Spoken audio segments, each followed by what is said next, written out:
Hello and welcome back to Gimbal's Tip of the Week. Today we're talking about the opportunity we all have right now, despite the uncertain times we find ourselves in, to create stronger businesses. I'm David Skinner. I'm a lawyer and an expert in lean mapping and process improvement. I'm also Global Advisor on Legal Process Improvement and an accredited training provider to the International Institute of Legal Project Management. I help lawyers and others in the legal profession build more profitable and productive law practices. At Gimbal, like in your firm, we spend a lot of time thinking about how to navigate the pandemic.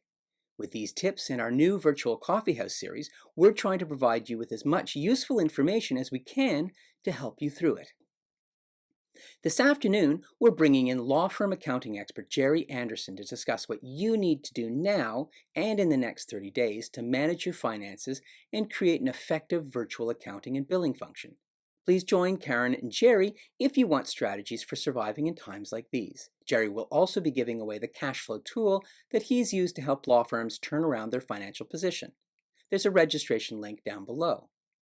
Now we're looking to the future. Today's tip is this: use any extra time that you have right now to start planning for the recovery. That's what we're doing at Gimbal. We're asking ourselves what kind of company we want to be when this is over. If you can, we encourage you to do the same. Whenever we talk about change in law firms, we hear people saying, but wait, that's the way we've always done it. And that is the biggest barrier to action that we see. Today, you have an unprecedented opportunity to bust right through that barrier. Why? Well, because there has been a seismic shift in the way that we now have to provide services. You likely have more time to think hard about what you do now and how you do it. And perhaps most importantly, you have already proven to yourself that you can change. For example, you're probably reading this from your home office. You probably haven't been into your firm in days, if not weeks. You may be using technology that was previously unfamiliar to you, meeting with clients virtually, figuring out how to do all of those in-person things in new, creative, and yet still value-adding ways. All of a sudden, you've learned that you can provide your legal services in a totally new way.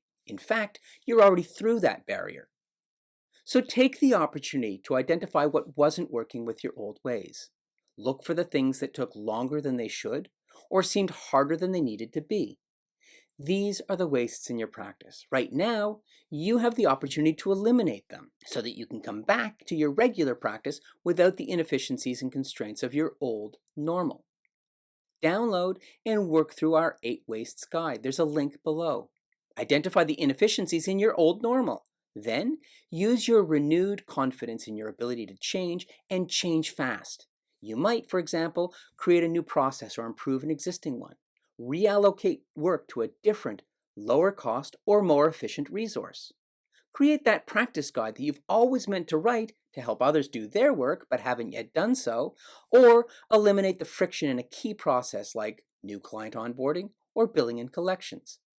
If you start to invest time and effort now to understand what you're doing under the current work from home conditions and plan how to implement the positive changes into your practice going forward, you will be ready for the recovery, and there will be a recovery with a more efficient, more productive, and more profitable practice.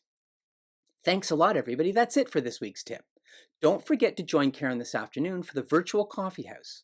Use the link below to register now, even if you can't make it, so that you'll get the replay and you'll get Jerry's cash flow estimation tool. Be well, be safe, and be patient. These are trying times for us all. We'll see you next week.